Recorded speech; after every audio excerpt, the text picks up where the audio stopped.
Recibimos hoy de nuevo a José Antonio Pérez Tapias, decano de la Facultad de Filosofía y Letras de la Universidad de Granada, miembro del Comité Federal del PSOE y autor del libro Invitación al Federalismo, España y las razones para un Estado plurinacional.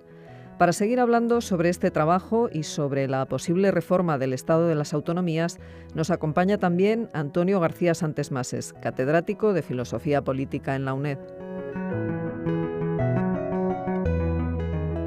Buenos días. Tenemos hoy con nosotros al profesor Pérez Tapias. Los que nos acompañaran la semana pasada saben que estuvimos hablando de este tema que no podemos decir solo de rabiosa actualidad, porque lleva la conciencia española agitándola durante décadas, que es el problema de la conciencia sobre el problema de la diversidad, la unidad, la identidad, la organización del Estado. Agitaba a pensadores, a intelectuales, a políticos. El otro día hicimos una reconstrucción de las Cortes de Cádiz, lo que fue la experiencia de las continuas guerras civiles, de lo que llama Álvarez Junco Mater Dolorosa, de ese concepto de nación tan complejo, la experiencia efímera de la Primera República, la crisis del 98, la emergencia del catalanismo como una fuerza decisiva con Prat de la Riba, con Cambó, el debate de Ortega sobre el Estado integral en la Segunda República con Azaña, y nos quedábamos de alguna forma en la idea que en un momento determinado apareció nuestro debate, en qué medida el modelo que defendía Ortega de la redención de las provincias es un modelo que recoge la Constitución del 78 o no. Es decir, ¿cómo ves tú este tema? Porque efectivamente la Constitución del 78 deja muy abierto el tema, pero al tener que organizar el modelo, pues al principio pues está el problema de lo que se llaman nacionalidades históricas, el Estatuto del País Vasco, el Estatuto de Galicia, el Estatuto de Cataluña, pero enseguida emerge como una realidad nueva, y tú le dedicas bastantes páginas del libro a esto, a esta realidad que es lo que significó el movimiento en 1980 de petición de qué lugar es el que tenía que ocupar Andalucía, que no tenía un problema de identidad nacional en el sentido de vivirse como una conciencia histórica singular, diferente al resto del Estado, que vivía plenamente su idea de la doble, digamos, lealtad o la doble identidad, pero que pues quiere tener un determinado modelo. Eso al principio pues lleva un modelo de que hay 4 comunidades y 13, pero después también hay una estrategia que tú recuerdas, de que lo que tienen las comunidades del primer nivel, las segundas quieren estar siempre en una estrategia de equiparación, de igualación. Eso se combina con problemas como el reparto de los recursos, que viene ya desde el problema del cupo vasco, y el problema de qué medida tiene que haber respeto a la singularidad de los hechos culturales, lingüísticos, diferenciales, pero a la vez tiene que haber solidaridad entre los territorios, en qué medida los ciudadanos deben tener todos acceso a los mismos servicios, al mismo problema de la idea de caja única de la seguridad social. En fin, una cantidad de problemas embrollados que están ahí y que nos hacen plantearnos la gran pregunta que está en tu libro. ¿En qué medida? ¿Cómo ha sido ese modelo? Y si hoy ese modelo ya está llegando a su final y hay que pensar en otra perspectiva de un modelo distinto. ¿Cómo sería ese modelo distinto? Sí, buenos días. Retomamos pues la cuestión y ya refiriéndonos a nuestro Estado, el Estado que viene dado por la democracia que conseguimos después de la dictadura y por la Constitución de 1978. Bien, en esa Constitución hay 2 cuestiones fundamentales que se formulan en sus primeros artículos. La soberanía reside en el pueblo español y el carácter indisoluble de la nación española, ¿no? Esa unidad indisoluble. Bien, y junto a eso, por otra parte, se reconocen, que hay nacionalidades y regiones, y esas nacionalidades y regiones pues hay que darle cabida en los desarrollos políticos que tengan lugar a partir de esa Constitución, para lo cual su título 8 pues habla de la organización territorial del Estado. Junto a eso hay que decir que de esa Constitución, con esos mimbres iniciales, no sale un modelo definido de Estado, sino que es una situación de una indefinición que abre puertas para lo que pudiera ser un determinado desarrollo autonómico, recogiendo por otra parte cuestiones que empezaron a plantearse en la Segunda República con los estatutos de Cataluña, de Euskadi y de Galicia, y el que quedó incoado también como el de Andalucía. Y esa Constitución nuestra, la actualmente vigente, establece 2 vías que son las que se utilizaron para desarrollar esas comunidades autónomas y una efectiva descentralización política del Estado, la vía del 143 del artículo 151 de la Constitución. Bien, la vía del 151 era la que estaba diseñada para las nacionalidades. Bajo ese término, pues, en fin, estaban la realidad de determinadas naciones, y la del 143 pesada para las regiones. Luego el desarrollo autonómico que fue teniendo lugar, sí es verdad que hubo comunidades que accedieron por una vía, digamos esa vía del 151 para las históricas, más Andalucía, después de sus manifestaciones en el año 77 y el referéndum de 1980, y la otra, la del 143, para otras autonomías, por esa otra vía, digamos, de un desarrollo más pausado. Al cabo del tiempo, pues es un hecho que las distintas autonomías han ido equiparándose, digamos, en su carácter institucional y en la manera en acceder y desplegar sus propias condiciones de comunidades autónomas, ¿no? Con lo cual nos encontramos con un desarrollo autonómico que ha ido por determinado derrotero y nos ha traído a un Estado autonómico donde podemos decir que el balance que hagamos al cabo de estas décadas es un balance positivo, de descentralización política, de posibilidades, por tanto, a partir de esa descentralización de desarrollo económico, social, cultural de las distintas autonomías, muy notable. Pero junto a ello, lo que se nos pone de relieve en los últimos años, pues es cierto agotamiento de ese modelo autonómico y la necesidad no solo de una reforma de ese Estado autonómico, sino de solucionar determinadas cuestiones que venían dadas desde el principio por ese carácter abierto, indefinido del modelo de Estado que la Constitución no llegó a perfilar de una manera nítida, ¿no? El Estado español es Estado autonómico, no es un Estado centralista, tampoco es exactamente un Estado federal, aunque ese desarrollo autonómico tenga muchos elementos de federalización o federalizantes. Y entonces hay que proceder a esa reforma federal del Estado de las autonomías, y es así lo que proponemos desde muchos ámbitos, desde muchos puntos de vista, no solo en el mundo académico, sino que también ello está muy presente, obviamente, en el debate político. Y ahí no chocamos con el concepto de nación.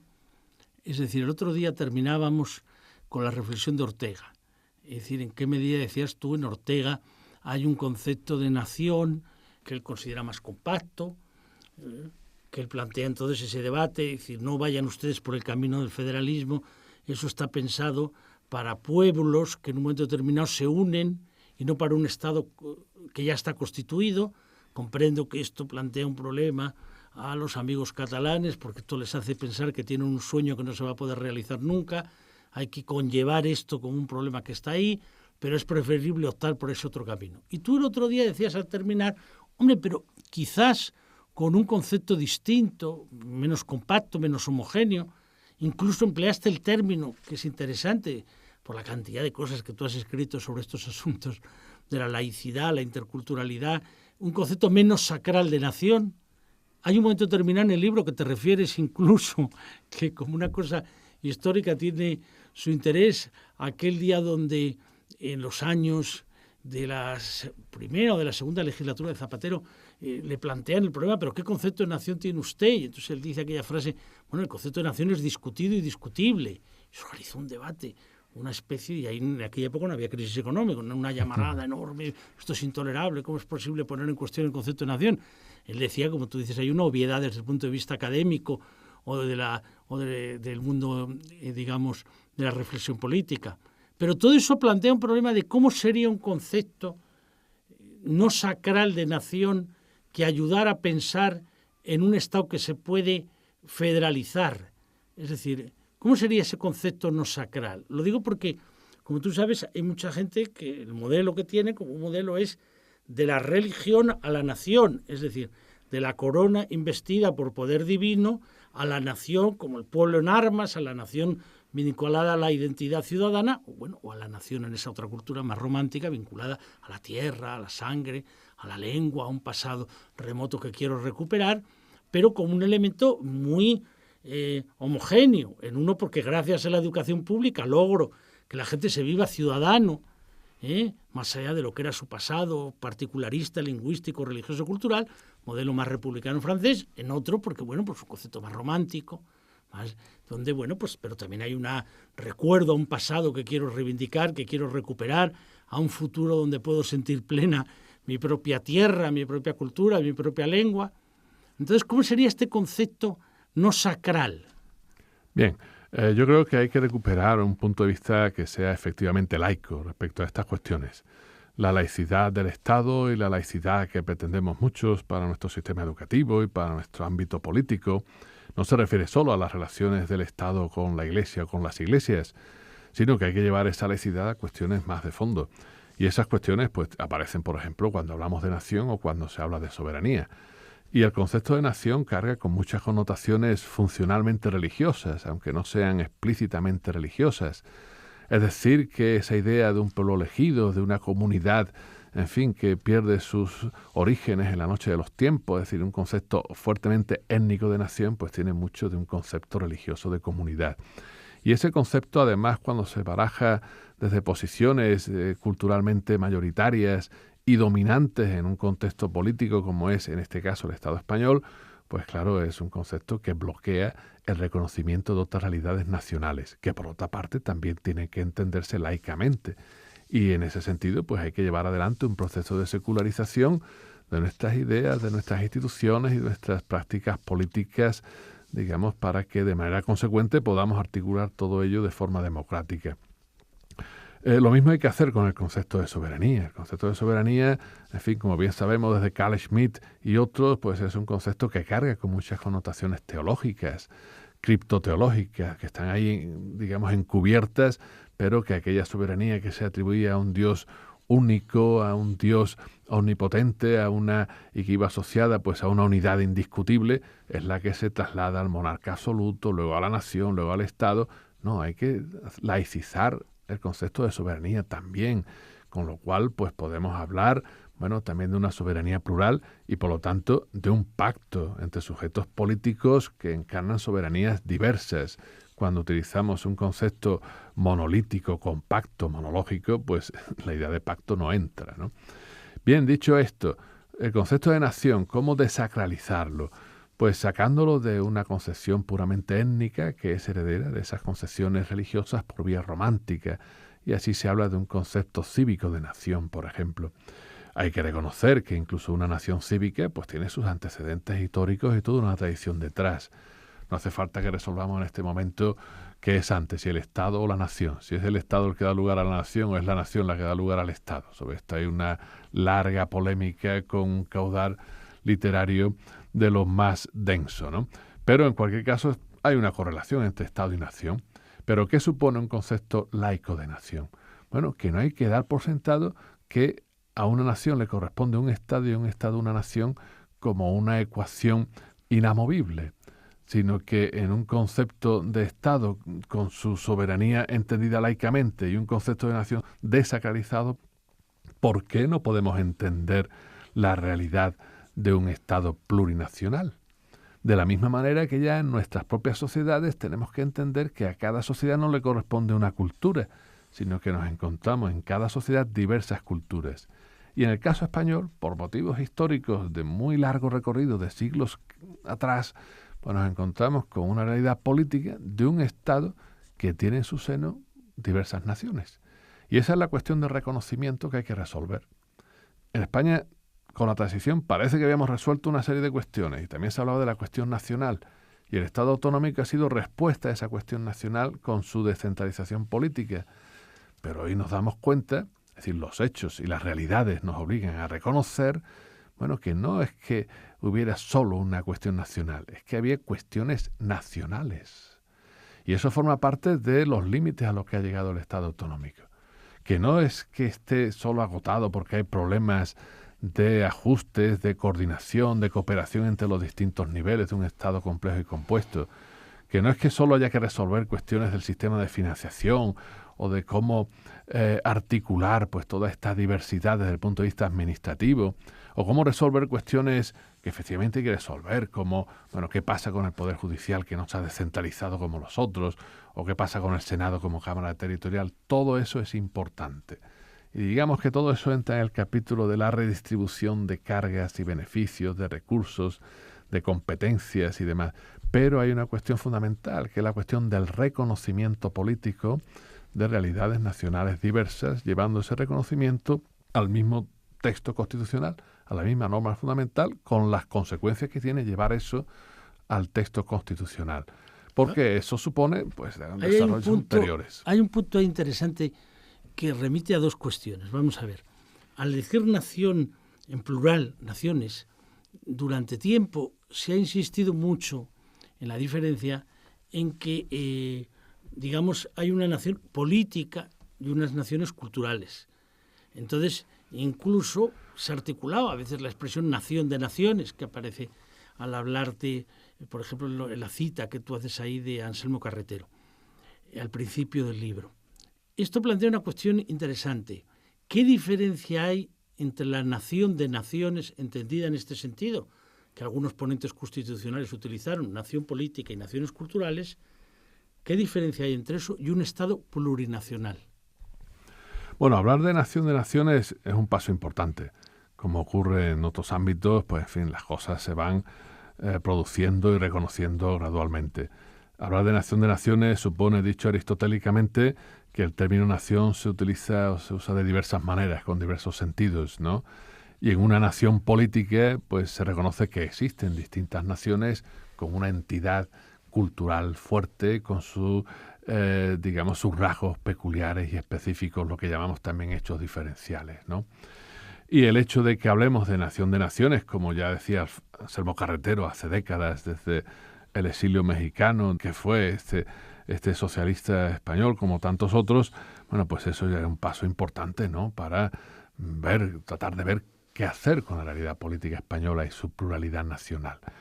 Ahora bien, lo que nos damos cuenta también al discurrir los acontecimientos es que, claro, al hablar de nación de naciones, queda pendiente de resolver una cuestión, y es la reivindicación política de esas naciones culturales que no quieren quedarse solo en naciones culturales con una lengua, con unas costumbres o con una tradición jurídica o con determinados rasgos característicos, sino que aspiran a un reconocimiento político. En ese sentido, yo creo que tener el coraje político suficiente para hablar de Estado plurinacional supone mirar de frente esa realidad. Y además mirarla de frente no sin más para adoptar posturas que algunos dicen que son claudicantes ante los nacionalistas y romper la unidad del Estado. No, justamente para lo contrario. Es para salvar la realidad del Estado en una unidad construida desde la diversidad, en una unidad construida desde el reconocimiento de realidades nacionales distintas que ahí están. Por lo tanto, reconocer la realidad de esas naciones no supone una posición política nacionalista, ni nacionalista de los llamados nacionalismos periféricos, la denominación también es discutible, ni nacionalista desde el punto de vista del nacionalismo españolista al que estamos acostumbrados, sobre todo desde un pensamiento conservador y de derecha, pero que por otra parte se extiende a otras partes del espectro político. Y como no estamos ni en una posición nacionalista españolista, ni en una posición nacionalista de otro tipo, pues por eso defendemos mucho un planteamiento federalista, que supone reconocer esas realidades nacionales, ¿verdad?, e ir a hablar de un federalismo que tenga en el horizonte un Estado plurinacional. Y hacia ahí hay que llevar una reforma del actual Estado de las autonomías, para resolver no solo cuestiones de redistribución, como he dicho, sino cuestiones de reconocimiento, ¿verdad?, que tienen allí una densidad, digamos, y también detrás una reivindicación política muy fuerte. Ahora mismo podemos decir que con lo que se está viviendo en Cataluña y desde Cataluña en el resto del Estado, pues hay cuestiones que ya podemos decir que no se van a dar por resueltas con un nuevo sistema de financiación, por importante que sea, que lo es, y mucho, sino que eso supone ya una demanda política que, bueno, a no ser que se desista de articular eso y que las cosas discurran, bueno, a donde dé lugar el conflicto entre unos nacionalismos y otros, pero eso hay que llevarlo, bueno, pues a un punto en el que se reconozca la densidad nacional de esas realidades políticas. Y hay un punto que es interesante, vamos a ver.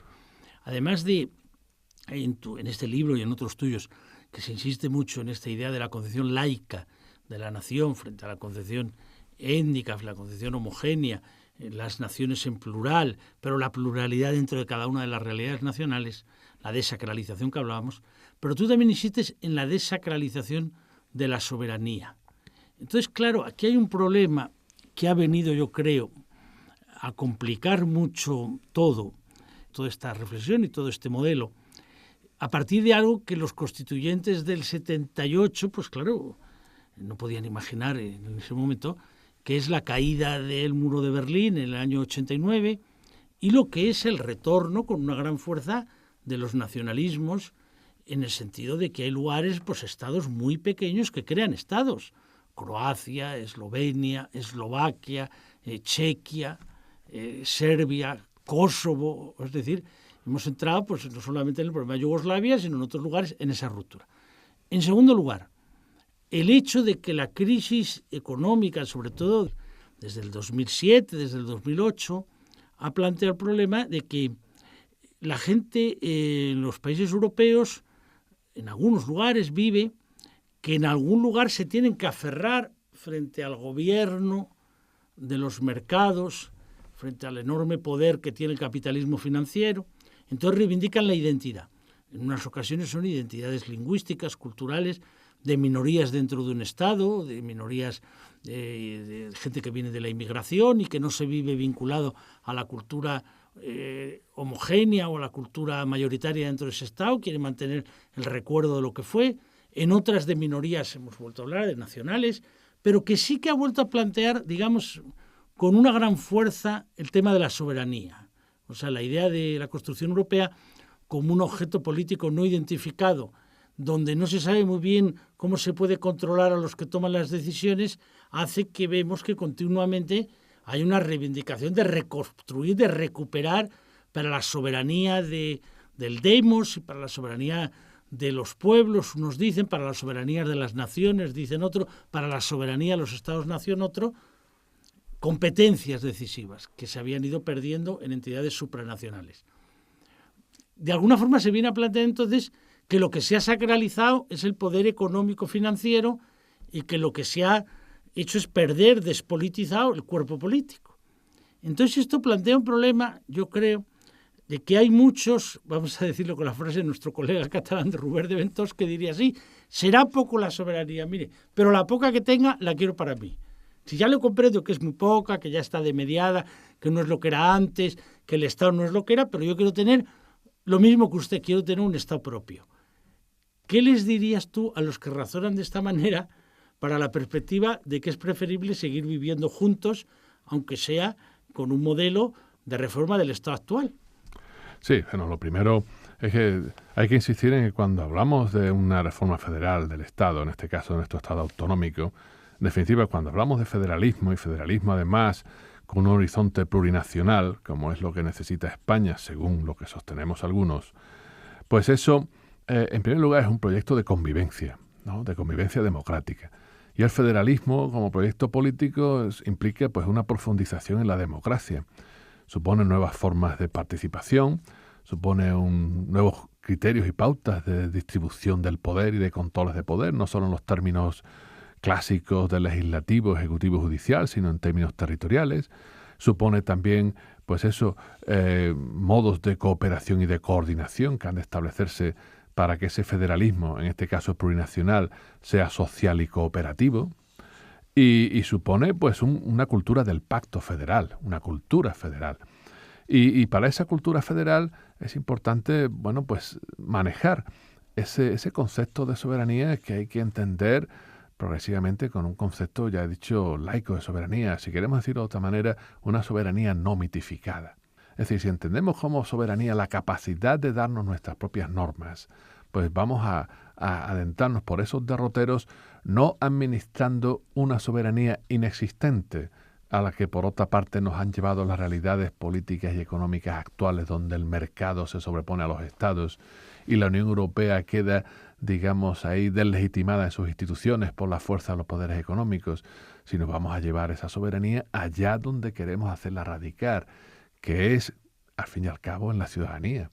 En la ciudadanía que, por otra parte, tiene su correspondiente identidad nacional en muchos casos. Y ese resto de soberanía, como dice también el constitucionalista Ferrajoli, pues vamos a llevarlo allí donde los sujetos pueden decidir. Y en función de esa capacidad de decisión, articulemos esa pluralidad.